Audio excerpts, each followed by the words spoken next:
was essentially prompted by questions that some of us have been getting from our graduating students, both MFA and BFA students. We're essentially asking this question of what now? You know, how do I step out into the world as an artist, essentially, in this moment? And I think that, you know, finishing school in the best of times is a challenging transition for people. And as each artist is essentially, you know, considering a path for themselves and what might that look like, which is going to be very specific to each individual. But in such a moment that we are in these uncertain times, I think art making is particularly difficult, and as is this transition that many students are going through. When we don't have access to our tools or each other or the spaces in which we normally work, the spaces that we normally congregate and have dialogue, you know, galleries and museums are closed. Many of us don't have access to studios right now or ways of getting materials that we might want to work with.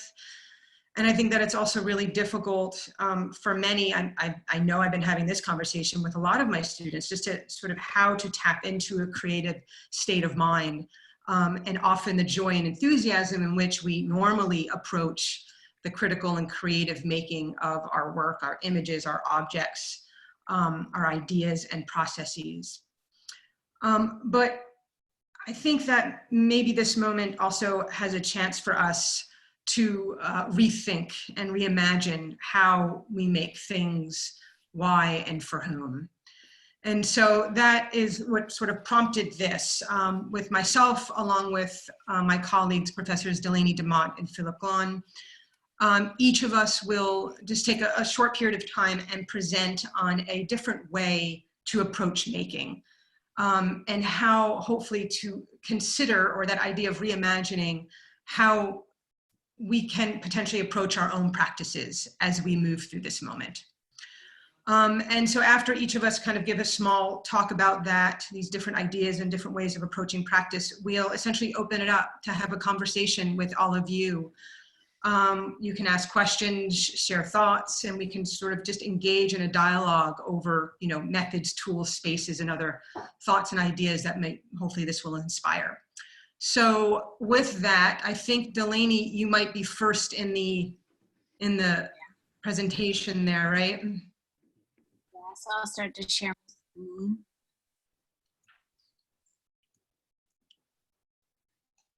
All right, are we good? Yeah. Yes. Thank you. So thank you, Lauren, for that awesome intro. So that'll like allow me to not have to talk through that slide. So I'm going to cover mending because I think mending is perfectly suited for the kind of situation that we're in right now as far as our current state, and speaking to exactly what Lauren was talking about. So thinking about time and how we look at time is very different, and through stitch or through mending, time is, we have a lot of it, right? So we're coming to the end of school, we're confronting summer and thinking about how that time will be spent. We're thinking about maybe perhaps finding spaces of meditation or quiet. Sometimes we have too much quiet. And so how can we utilize these sort of situational adaptations that we're making as material for our practice? And so in thinking about stitch, I also think about care and revival, and I think about putting time and reparation into objects that we deem worthy of all of that attention. And so time, meditation, care, revival, and of course resourcefulness. So thinking about the environment, and when means are tight and we don't have a whole lot of stuff, you know, money, stuff to work with. What can we look to as a material to put some of our energies into? So thinking about shishiko mending, which is a Japanese technique, which literally shishiko translates into tiny stabs or small stabs of the needle into the cloth. And thinking about limited materials, how maybe a pair of jeans or a t-shirt or sock needs mending. And shishiko is this tradition. Sorry, I have a dog that's real naughty. Thinking about that as a way of keeping clothes, fast fashion out of the landfills and really turning your time and energies into mending as a way of thinking about being mindful. And I've been reading a lot about this idea, and one of the books is Mending Matters by Katrina Roderbach. And she talks about this idea of like very mindful meditation as mendfulness, which I thought was kind of cheeky. And so encouraging readers to take care for their garments. She is borrowing from these techniques and showing people through this book how to mend using shishiko as a technique. And basically it's just chronic stitching, over and over again, stitching, stitching, stitching until you build up the cloth so it becomes more sturdy. And boro is another technique, thinking about this little video that I have here, where it uses a patch to mend the cloth.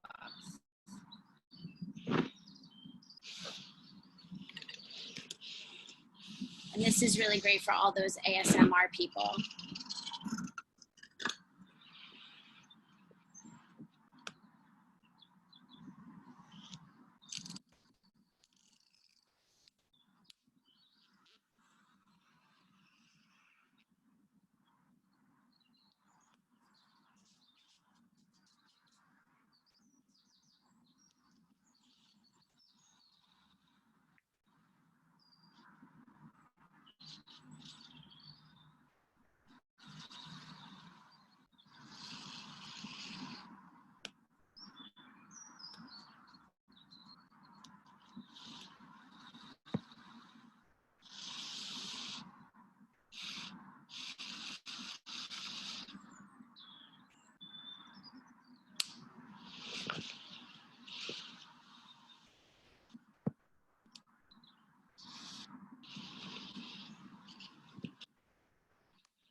And so, can you all hear me okay now? I don't know what happens when it goes to thanks. Oh, let me go back. Get rid of this. So then this is boro, so a series of patches that people liken to contemporary quilts. So this is more of obviously a mending technique where textiles are worn to the point where they have holes, and this Japanese tradition is really about used for people who are blue collar, as it would be translated here, workers, field workers, people who have blue collar jobs that are looking to continue wearing, caring for their garments. And so they'll put patches from other things, other places on the garment and fill those holes with this boro mending. And so the difference between boro and shishiko is that boro has a patch that will mend the hole. So thinking about this idea connected to quilts, I thought of immediately the quilts of Gee's Bend, which we know pretty well. I think it's part of our, our lexicon at this point. And both of these quilts I brought up, one by Mary Lee Bendoff and the other one by Geraldine Westbrook, two of the quilters from different generations of the Gee's Bend legacy, but thinking about them both using materials that are jeans that were worn by field workers in their family and then reimagined or repurposed to keep their families warm. And so thinking about that in relationship to community, which I know later Lauren will speak to much more succinctly than I will, but I'm just touching on it because I think it's a really interesting thing to reimagine via Zoom or FaceTime. So thinking about community, we do exist, ladies are doing, right, where they are, you know, sharing food and snacks, stories and singing all together while they stitch cloths together. And then also Charlotte Bailey, who is inspired by the kintsugi vases. She covers vases in cloth that are broken, and she stitches them with golden embroidery floss. Rory McDonald also continues this contemporary language of mending, making these interventions in public sidewalks that are broken, called Curb Works, and this is terracotta with glaze. And I started to think about other times in our history when we were encouraged as a culture around the world actually to mend or to be careful about our clothes and not be these avid consumers is where we were, maybe one could say post-COVID or pre-COVID. So these are two British posters from World War II, where there was a big push to mend what you already have and how to come up with creative ways of creating garments and fashion. And it became actually a really, fashion forward way where women and men alike, all people could express themselves through their handmade clothing. And I like to end on this because I think it's a moment where we were doing it and then we kind of we were mending and we were being very careful about our objects and the things that we were appreciative of in our world, and then we sort of lost sight of that. And I think now that we have the time and the materials, we can reintroduce, if we have not already, this into our practice. This idea of mending is not new and isn't born out of COVID or anything. It's been something that has been talked about most recently as a move to save the environment. And I want to highlight it again today because I think it's an important thing to think about or to entertain in reimagining or mending your own practice and thinking about including how to care for our fabrics and the things that are our textiles, the things that we can sew. I'm going to stop sharing. All right, great. Should I take it from here? Yeah. Cool, thank you. I think that, let me see if I can figure out the technology of all this. The sharing of the screen.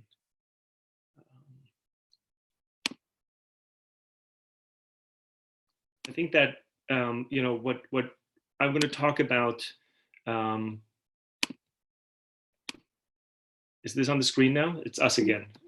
Oh, this is still, sorry, I don't know how to do this.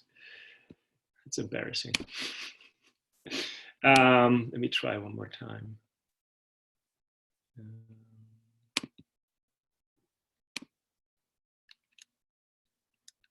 Yeah, am I moving? It's me moving it, yeah? Can somebody tell me if this is working?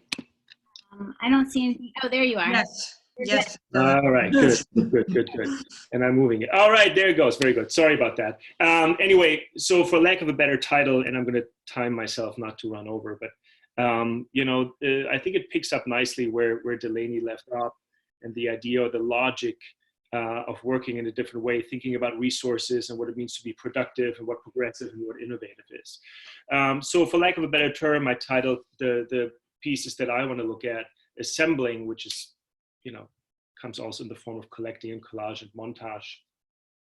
And like mending or repair, I'm thinking about it more as or both as a technique as much as a method or a logic of making, or a technology or a politics even. That sort of thinks about the tools and the techniques used to make ourselves and the world around us. And as a method, in a sense, addressing questions of collective production, of sourcing the everyday, of refunctioning the given, and modeling the new and the possible. As Delaney was saying, I mean, these methods have been around for a while. Maybe one of the early iterations of collecting and assembling things has been the Wunderkammer or curiosity cabinet, which is, maybe a good example of thinking about the idea that not all forms of collecting and arrangement are created equal, right? I mean, these Wunderkammers were first and foremost the proud sort of voyeurist and exotic hoarding of so-called gentlemen adventurers, right? And shameless displays of colonial profiteering. There was nothing sort of subversive or progressive about it in many ways. And if you think about it, in many, an idea, contemporary museums or past and present museums are similarly maybe the direct descendants of such logics of accumulation. Only recently, as here with the example of the MoMA, have they been grappling with their own way of forging sort of histories and narratives depending on how they assemble the things that they collect. One of my favorite examples of assembling is from Walter Benjamin. And anybody who has ever sat in a room with me knows that I do not tire of always mentioning Walter Benjamin. So here's a plug for Walter Benjamin. And especially the Arcades project or Passagenwerk, which is a really interesting piece of work that he did. He's a philosopher and writer first and foremost. But what he would do, he was sort of in Paris, he was a flaneur. He was somebody who would wander the urban streets and look at objects on display in these arcades or shopping passages. He would also equally mine and excavate language and knowledge in the libraries where he would work, and fill notebook after notebook with the things that he was finding, browsing and collecting the products of the past and the debris of the present, as he called it. He himself referred to this as a practice of rag picking, okay? And in an attempt to sort of make sense in a new way of the things that he found, whether they were ideas or pieces of writings and novels or documentary things in archives and on the street. Here, just an example of how he would meticulously go through the texts and sort of rearrange them according to color coding into sort of a new whole. 14,000 pounds and 1,000 pages long. If you ever get a hold of it, it's a real pleasure to read. It's like one of the few books you can actually browse rather than read from front to back. Hannah Höch is a great example of early feminist collage. Living in Germany, in Berlin, the Weimar Republic at the time, if everybody's watching Babylon Berlin, sort of directly taken from that environment. Höch would examine the images of women as objects and as subjects, bodies on display and for sale, and advertising, and the construction of the feminine. One of the main things important, what Roland Barthes called the colle, or the glue, sort of the stickiness seeping out between the disparate parts that are being glued together, a reminder of sort of the constructedness of selfhood and of otherness and of identity.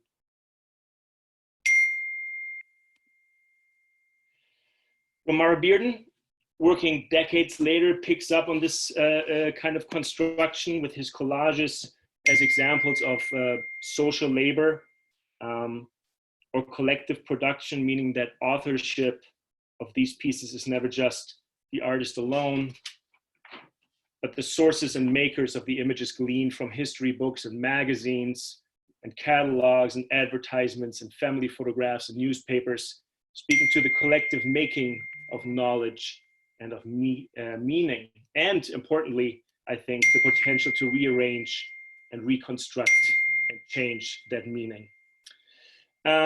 Working around the same time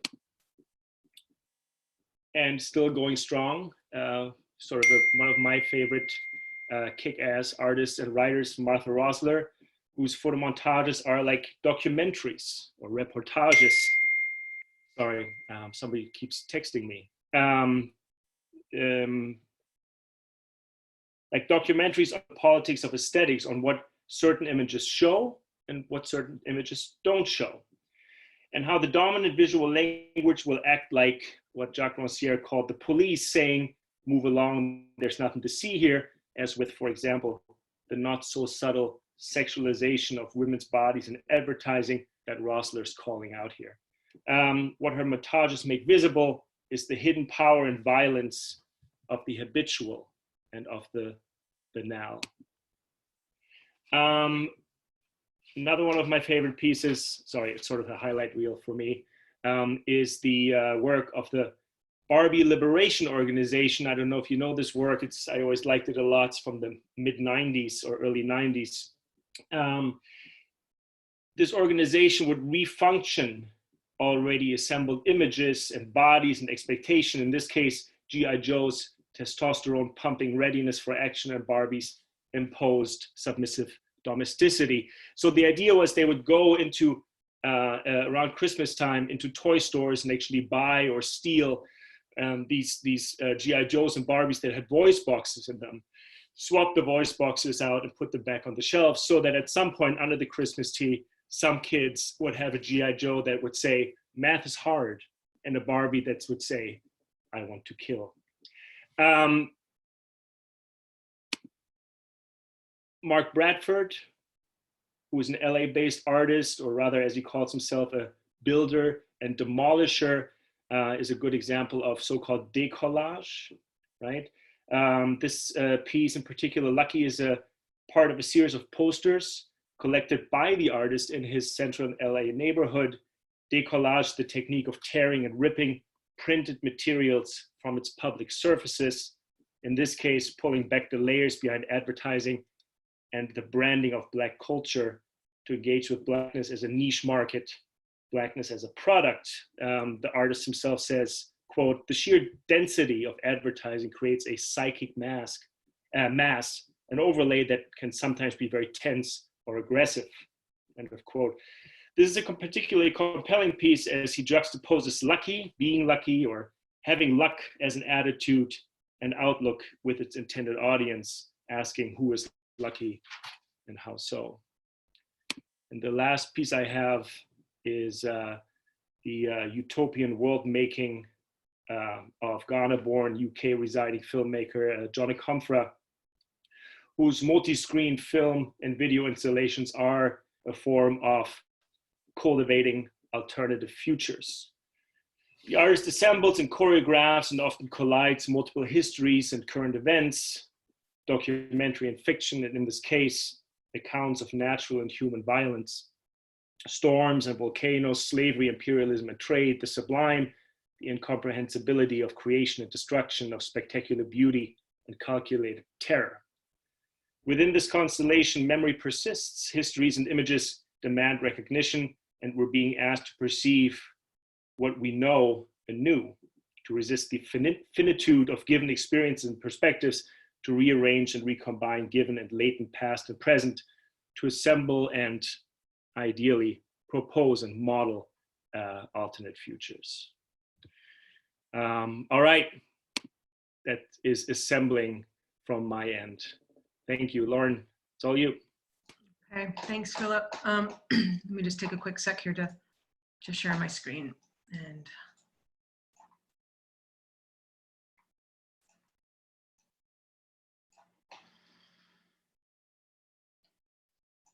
okay, is everyone seeing? It's good. Okay, cool. Sorry, I'm also, how can I make this bigger, but maybe that will just do. Sorry, let me make this full screen. I never use this, so where do I get to full screen here? Up at present. Up there where it's yellow. Sorry. Share where it's yellow. That yellow up to the top right. Shit. I'm sorry. Where? Present, you're right on it. I am. Thank you. All right, there we are. Sorry, don't often use that. Okay, great. So for me, the moment that we're in really, I think, highlights the ways in which we are all vulnerable, and our dependency on one another, the importance of contact and connection to one another, the ways in which we are really all very much interdependent on each other. And we all have needs, and we all also have things that we can offer.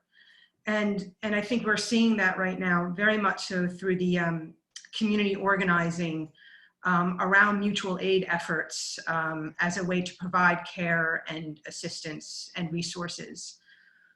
And so I'm thinking about how do we, as members of different communities, whether it's our neighborhood or our school or the communities of our friends and our family, how do we move through this together?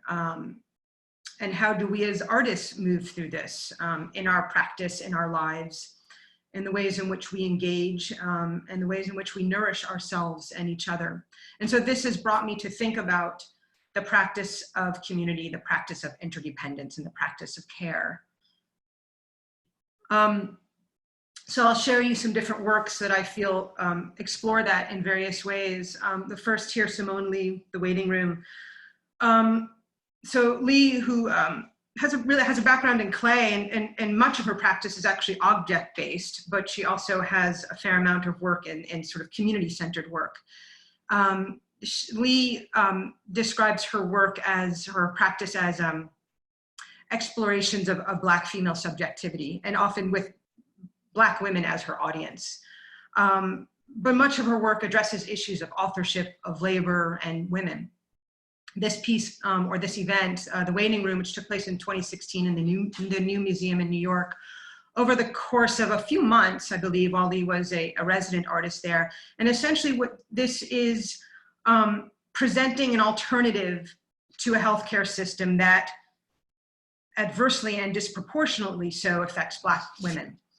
And so in this, over the course of this event, Lee brought together practitioners, all of who integrate social justice in some way into their work, to present a range of care environments and opportunities for participants to attend. An herbalist apothecary, meditation room, movement rooms, and other things. And different public and private workshops that offered what she called care sessions. And as Lee says about this project, quote, "I wanted to expand the idea of medicine to include other self-defense and care mechanisms like strategy or even desire as alternatives to the stamina and obedience that is expected as normative behavior. Herbalism and dance would fall into the category of knowledge that resists the market and capitalization." So I've been thinking a lot about this project of Lee's in this moment of COVID. That is, you know, the moment we are in is very much highlighting the systemic discrepancies around us and revealing what is already true, you know, within our healthcare systems, in access and resources and education and food and housing and so on. And how in this moment, Black people are disproportionately falling ill and dying of COVID around this country. And some antecedents to that project that Lee talks about are the Black Panther Party's Free People's Medical Clinic that brought free healthcare to communities and as they advocated for medical justice across the country in the 60s and 70s, as well as the United Order of Tents, a secret society of Black nurses that organized in the 1860s in this country and still exists, had upwards of 50,000 members in the 1950s. another artist who is also more of an object-based artist with a background in clay, Sana Musasama. And this ongoing project of hers called the Apron Project. Sana travels broadly. Travel is an enormous part of her practice, and much of her work really echoes what she witnesses and experiences in her travels. And her studio practice addresses issues of gender, of place and time through often a reinterpretation of personal and historic narratives. And so Sana has been traveling to Cambodia for over a decade, probably 13 or 14 years now, to work with young women and girls who were once in the commercial sex industry in Cambodia. And she developed the Apron Project in 2014 to help sustain girls, to provide a supplemental income for them. And so she goes there every year and works with these women and young women and girls, brings fabric, and they make these aprons, and then Sana brings them back here to the States and sells them for them. And Sana's mother, when Sana was growing up, Sana's mother was a domestic worker for a white family. And at one point they asked her mother to wear a uniform. And her mother, not wanting to degrade herself, but not wanting to get fired, essentially she sewed herself a pinafore that she wore. And so Sana is using that pattern of her mother's pinafore and is teaching that to the women and girls. And that's an example there of one of them that they're making. The community meal was an event in St. Paul, Minnesota, Setu Jones. This is a half-mile long table to serve a meal for 2,000 people.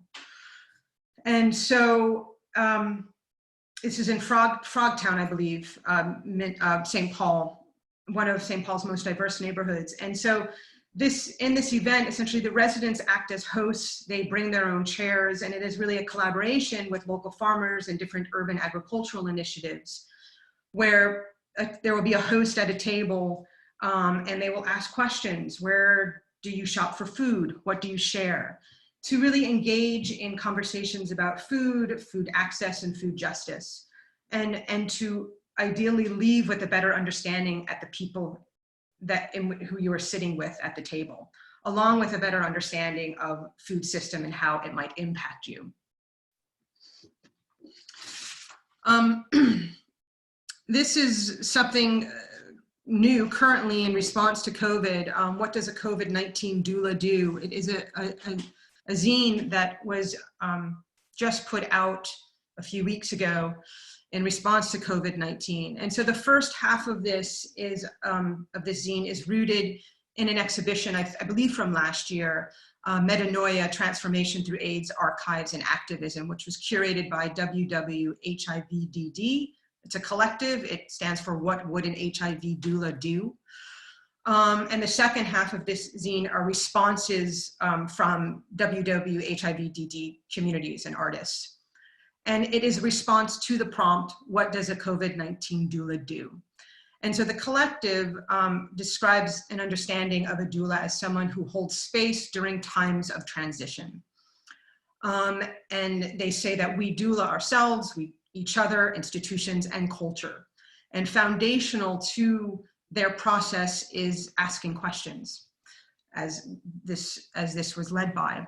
And so it is in part, creating a conversation between HIV and COVID, but as catalysts for movements.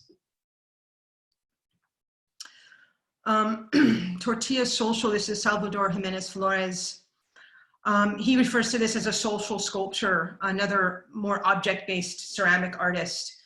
And so in this event that he holds, people gather and learn both printmaking techniques along with how to make tortillas. And so they're using printmaking and food as a way to cultivate a dialogue about different social issues that are affecting their community. And so it's about access to art, collaboration, dialogue, addressing community concerns, and creating social justice consciousness, often around issues of gentrification and immigration in his community.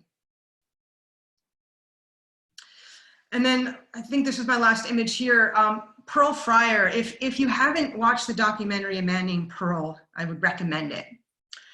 I haven't watched it in years, and this made me realize, oh, I should watch this again. Maybe I'll get to that this weekend. But so Fryar is a self-taught topiary artist.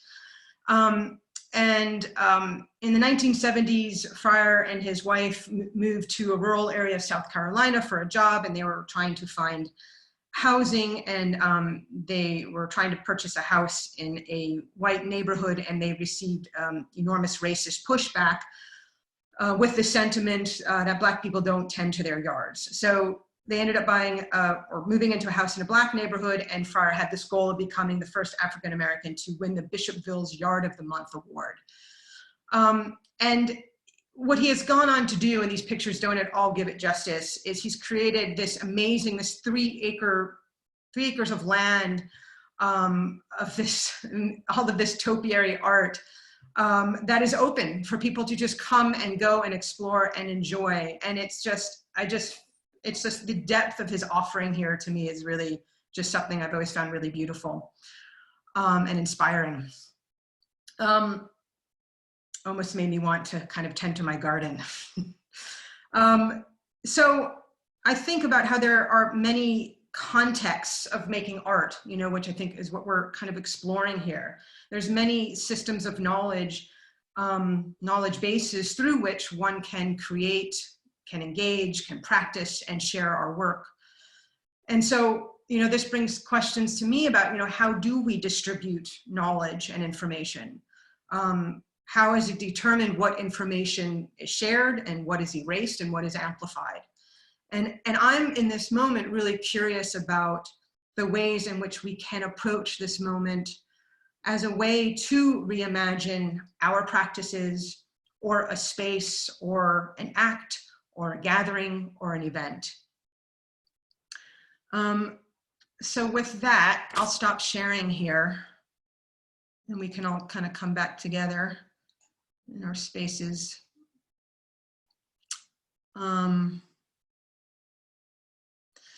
And, you know, just we can open it up for a conversation or questions that people might have or concerns of moving forward in this moment as artists or as students, as teachers, as artists.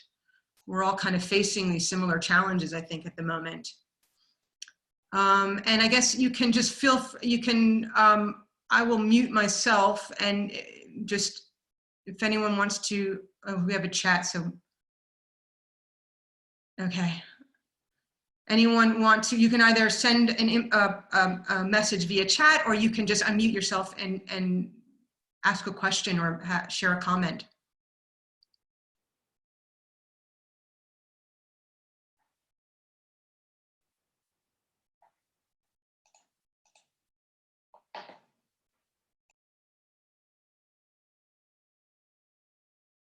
Not everybody all at once.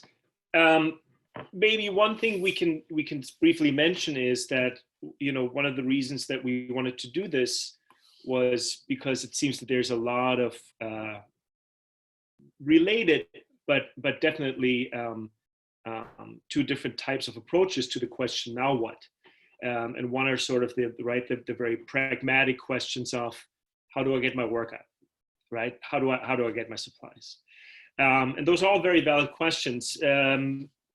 But to entertain alongside those questions, those that, as Lauren, you know, put it at the beginning and now at the end again of the presentation, how can we sort of maybe think outside of the ways we usually do things, right? And if anybody has any thoughts on that, that's what we try to focus on in order to, you know, actually create a new form of enthusiasm rather than feeling stunted.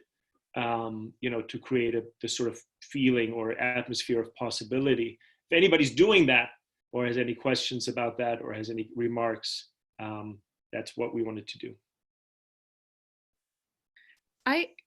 Philip, could you actually say the name of the filmmaker that does the utopian stuff again? Yes, that's John Akomfra.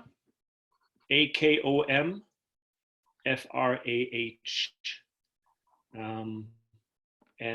You know, I mean, it's utopian in its construction. Is sort of the idea that, you know, you find different facets of the past and the present, right? You look around sort of into ways in which you know, places maybe you wouldn't necessarily look for in his case. You know, what is the world? What is the history of slavery? What is the history of this? And then whatever you discover maybe gives you the possibility of creating a slightly different narrative. And that if you follow that narrative, you know, there might be a different story to be told about what the future looks like. And I always thought that was kind of a, you know, very poetic and at the same time sort of productive way of thinking about it. I have a question. Oh, I'm sorry. Bridget, please. I have a question. And this is a purely personal opinion. In any of your professional opinion, do you think that there ever will be a return to what it was or close to, or do you think there's going to be a new expectation of artists to have online and virtual skills that will follow through our career from now on out? I'm not an artist. I'll let the artists talk to that first, please. Oh, that is not nice. That's my cop out. Yeah. I mean, yeah. I mean, I think that these skills are imperative. I think now they're super imperative. They're, you know, learning that we born of COVID-19 and our circumstance. I do think that they're incredible to have this idea of, and we the three of us were talking about this, and I know a lot of our peers are talking about it too, what it is to have a web presence, more than just like it used to be just establishing your website. And now it's almost like websites are not really the space. It's like, you know, Instagram and Twitter and, you know, things that are out there that I don't even really like, you know, like Patreon and, you know, like things that are formats for making money, creating content. And there's things that I normally wouldn't really engage in on the regular, but now I am, just to learn about them, not necessarily to make cultural content. But yeah, I think it is something that it would behoove all of us to know about and to learn and to be remotely savvy with. I have a question, and it's for anybody, but I think like to piggyback off of Bridget's question, should it go back? Should we go back to like a broken system of like art education, art world, like hierarchy and patriarchy? Like, I'm not saying this is a great feeling. I'm not saying that this is a great permanent platform, but you know, we're like realizing that like a lot of the inflexibilities of the system actually come to find out there's a lot more flexibility with like working at home and like sharing wealth. And so I guess like to the three panelists, like is this an opportunity to fix some things? I mean, yes, I believe it is. And I agree with you of this question of like, should it go back? In many realms, you know, whether we're talking about the realm of art or we were talking about other systems and structures and institutions. And I certainly hope not, because I think this is evidence of the ways in which these have not been working or serving most of us.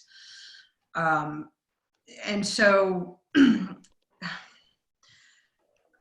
you know, depending on the day or the time of day that you ask me, I might have a different answer, and depending on, you know, how optimistic or not I'm feeling.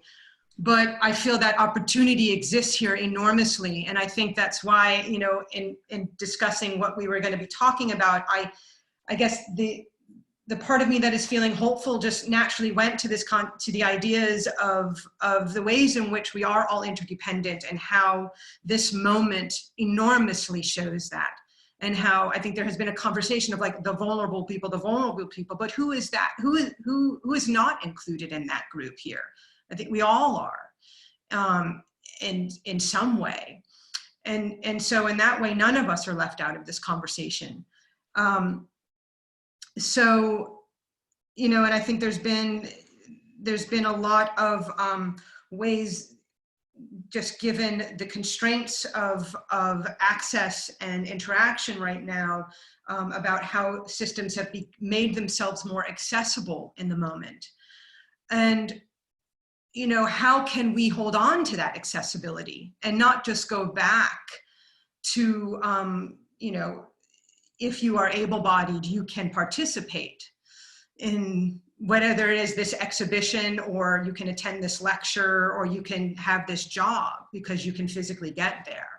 I think this is highlighting the ways in which our culture enormously functions, is geared towards able-bodied people. But yet in this really quick moment, we like dramatically shifted to, you know, many of our structures. Here is an example where we are thinking about access and accessibility. So I'm hoping that there's much of this that becomes part of the fabric of whatever it is that we move into next. I'm hoping that happens. I'm thinking about that within the spaces that I'm moving through. Yeah, and I would follow up on that simply by saying that, you know, I think that why, when it comes to essential personnel, I think we need to ask ourselves why art is not considered essential in that sense. And I know that's more of a philosophical question, but I think that, you know, everything that, what's happening now, right, is more an amplification of the symptoms of the society that we live in. So these things have been broken for a long time, right? And art's role within a system that sort of values some modes of production more than others, and values some products and things more than others. I think this is maybe, in the best case scenario, a possibility to re-examine things, you know, and to sort of see maybe where we have gone, you know, a little bit too far of the path. I'm not sure the system's broken. I mean, definitely so. You know, but the question is maybe more, what part of that broken system are we ultimately perpetuating if we continue as is, right? And therefore the question, you know, and it's not as if there weren't practices and outlooks and examples and histories of art that weren't already challenging that broken system. It may be a question of where to look, right, and what we prioritize. Gerard posited a question that I would like to share via chat. It said, in the examples you both offered, both Lauren and I, artists were not necessarily functioning as authors of ideas, but performing services to community and individuals. Can you elaborate on what this way of working might mean in the current moment?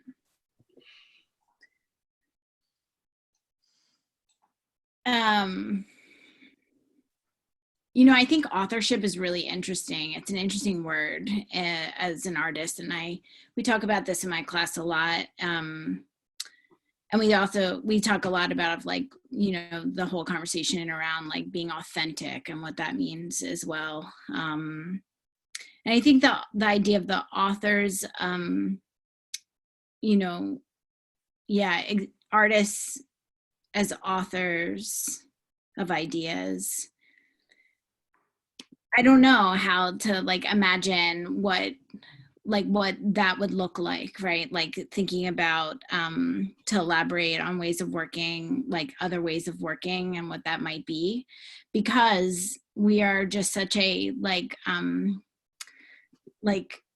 communal feedback loop, you know, like especially in institutions, right? Where, I think about this, as a student, I definitely, whatever institution I was in, I kind of drank the juice, if you will. Like I sort of adopted the culture in a very real way.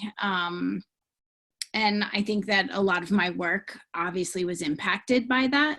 And because we don't make work in a vacuum, obviously, and because we are so interwoven in each other's cultural, like the digestion of images and cultural conversations.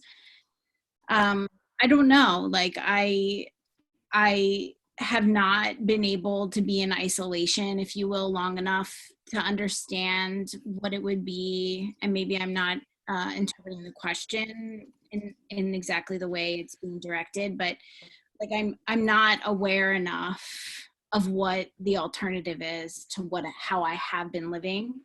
Like I live in a very remote area to begin with. I've been making work the same way I've been making in the past 3 years. I don't know what the impact is as far as like thinking about elaborating on what way this way of working, but maybe someone else in the audience or on the panel could speak to that. I'm in a very specific circumstance as far as my making ability. And I tried to choose that were focused on mending the community, but maybe Gerard, you can offer more insight. Sure. Lauren, did you want to take a crack at that before I elaborate? I didn't ask a question so I could talk. I wanted to hear from you about this. Yeah, I mean, I think that idea of I'm thinking more in your question or comment there, this idea of performing a service. And I think that to me is, and I think essentially, all of the images maybe I shared mostly, were kind of artists doing just that. Mm-hmm. And many of them, if not all, doing it in a collaborative and collective way as well. Mm-hmm. So I think, I would imagine that might see more of that, part of that perhaps out of a need, to kind of share resources. Mm-hmm. I have this, you have that. Well, that makes more sense that we kind of come together then, and then we both, and then we both have more of what we need. And I think, what's that, Delaney? Bartering, bartering system. And I think we have already been seeing this in the, the way that sort of socially engaged art has been, I think a sort of a popular term or practice that we've been seeing for many years, but that itself also has a long history behind it. I think it just sort of was given a different name in the last decade. Mm-hmm. So I think this is something historically we've seen amongst artists. And I imagine, I'm curious, I guess, more of how in this moment, when again, kind of going back to, we are all impacted by this. It's not like my small little community is impacted by this and you can ignore it, even though some people in some ways, I guess, are doing that in some ways. I guess that we'll always have that experience. But the difference here is that the way that this is, not just in my neighborhood or in my city or in my state or in my country, but, in the whole world, we are impacted by this in some way. So I would imagine that idea of collective and this concept of service will more so be a consideration in our work as artists, hopefully. So I find that very encouraging for you saying that's something you would pick up on, and I hope that we can add to the conversation in all of the programs in the art department as we move forward. Is this that we that our students are outfitted with various skills that can be used in ways that collaborate with and benefit communities, not only individuals in the production of commodities. We often focus these questions on how do I show this thing? Do I get this thing to market? As opposed to with whom can I interact in order to sustain my purpose, to engage in that cultural preservation and transmission. Juliana asked a question via chat, and it's actually something that I've been thinking about as well during this conversation, which is, you know, what we call, as Lauren said, socially engaged practice or service, you know, is this sort of, is a very particular form of intervention, right? Or a very particular form of production. The question would be, how much does this kind of way of working actually reflect a broader ideology, and maybe props up a question not so much of what is service work and what isn't, but to what extent is any of this work sort of part and parcel of asking the questions about what it means to do something for somebody else, or what the value of work is and was not. So I'm thinking, I'm wondering, and maybe this is partially, and Juliana, you can correct me if I'm wrong. The question would be, to what extent are we not just, or to what extent are we not only sort of doing these direct interventions, but also need to put forward images of a different type of practice, right? So forward-looking, meaning rather than sort of reflecting on the limits of what we're doing and the ways to change that, to put forward and model things that are almost more ambitious, meaning you know, that are outside of the of the contemporary purview of what it is supposed to be, an artist, or what it's supposed to be, a creative producer, so that we can ultimately go beyond the circumstances and become people who change those circumstances, if that makes any sense. Thank you for paraphrasing. That was really great.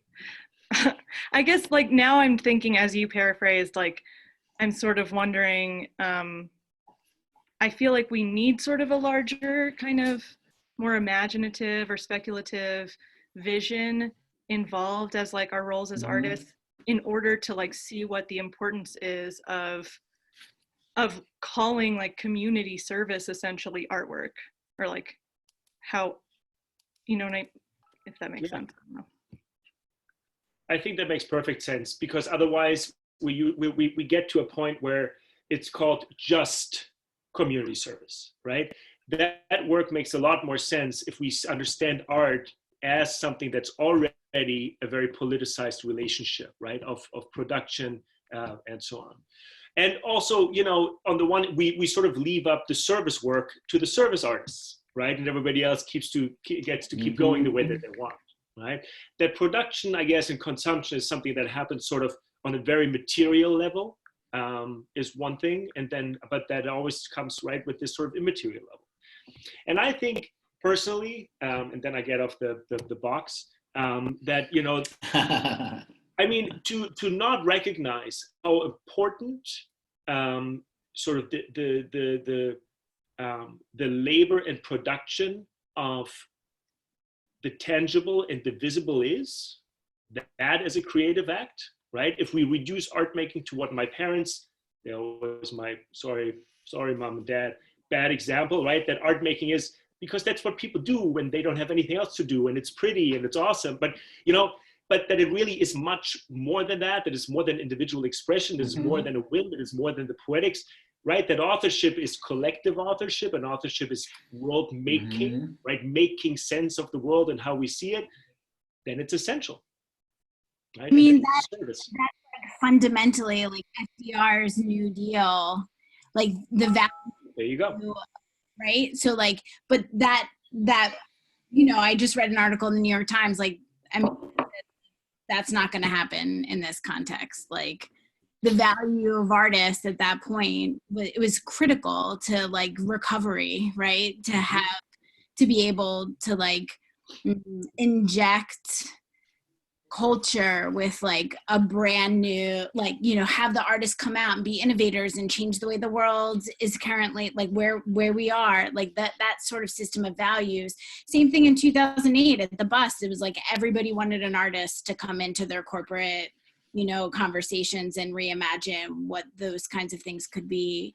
I mean, I just don't, this is a whole new, like, to me, I mean, I wasn't alive when FDR did the New Deal, but to me, this feels like a whole new ball of wax that we can use these lessons toward. But I do think that like these questions are really critical, and it's really critical to look back at what had happened and figure out how our values have changed, not only, you know, as artists, but then, you know, all of the things that you can name, you know, national, international, like how are our values shifting, and where is our place as makers, innovators, where are we now? Like exactly what Philip is asking, like now what can we do? How do we facilitate the change we want to see virtually, like all like this, you know, through like. I think it's hugely. I hear you, and but I think it's hugely important not to constrain, right, our task in imagining or modeling the possible on the, you know, whatever the restrictions of the given are, right? Yes. Is Trump going to sign an order that sort of makes a new federal arts project? Probably not. But in the end, who cares, right? And I think more as an attitude, sure, of course, there need to be resources and infrastructure and all that. But, you know, my favorite response to, like, written by a critic, I forgot who it was, in the late 60s to the Vietnam War, when artists were putting up protest posters, you know, making an exhibition against the war in Vietnam. He said, what was on display was really a lack of imagination, right? So that politicizing of the art is an illustration of all the ailments in the world. Okay, good, yes. But to say, all right, you know, let's re-envision some of these things, what it is to be collective, what it means to mend, what it means to make, right? I hear you, but I think at the same time, since when have we ever been constrained by how much money, right? Or who's giving us permission? I know that's not what you're saying, but you know what I mean. Okay. I'm just mindful of time. I know it's a few minutes after 3, and I imagine some people might have to go. I just wanted, did anyone have any other last questions or that you didn't get a chance to ask? I'm sorry, I'm just reading some quick comments in the chat. Gerard, what the next conversation should be?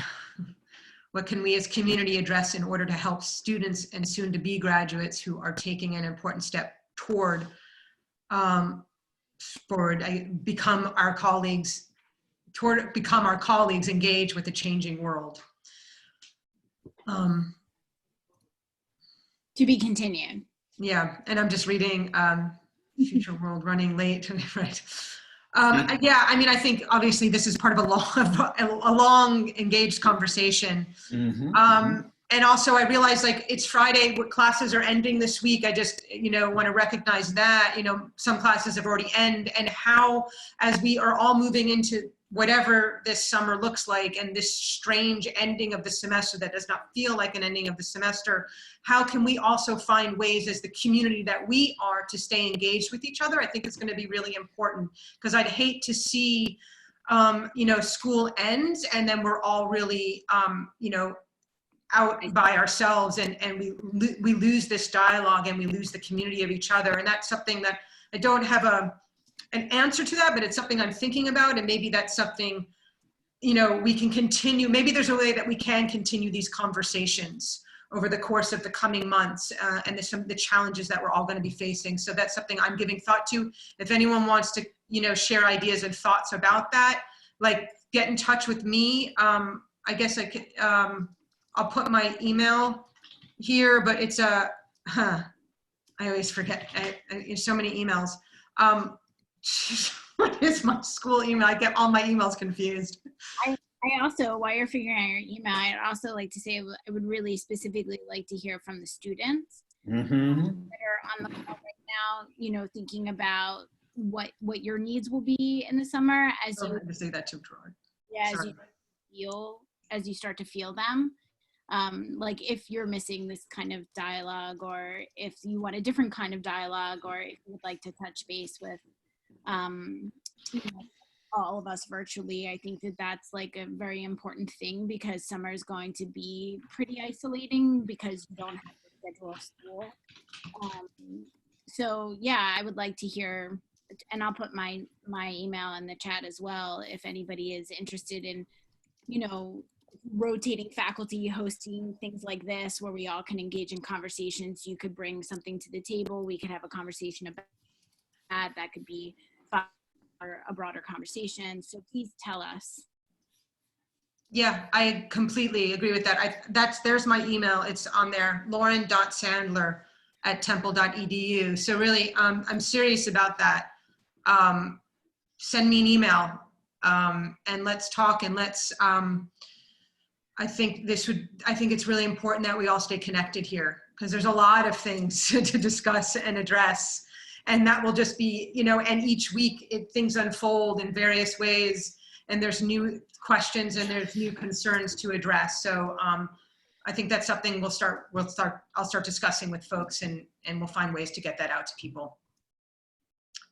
Even continuing having these conversations on Zoom that are not like in a class setting or in a context of a class setting, I think is really helpful for students. At least for me, I find this really great, because I am not talking about something that's directly classwork related or a problem that comes up during class.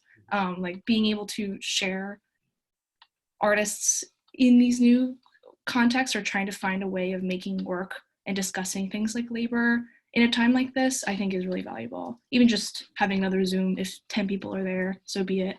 Yeah, no, I think that's good. You know, I'm sure that everybody who has ever taught and been to an institution like ours, there are various formats to do that. We used to have one where, you know, once every month we would meet based, you know, very often, you know, somebody would send out a reading and say, okay, and next Thursday we'll sit down together. You know, these things die out in more, let's call it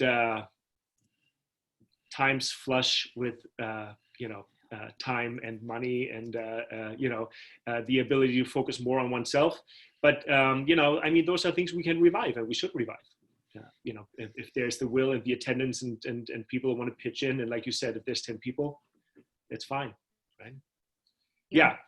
You have our emails. Give us a shout. We're definitely gonna. We've been talking about these things, you know, before, while we were even sitting in meetings together, the necessity to offer these type of conversations and classes and so on. So we're going to keep an eye on it, right, my dear colleagues? Yes. Absolutely. All right. Okay. Thanks, everybody. Thank you. Really appreciate it. Thank you so much. Thanks, everyone. Bye. Yeah. Thank you.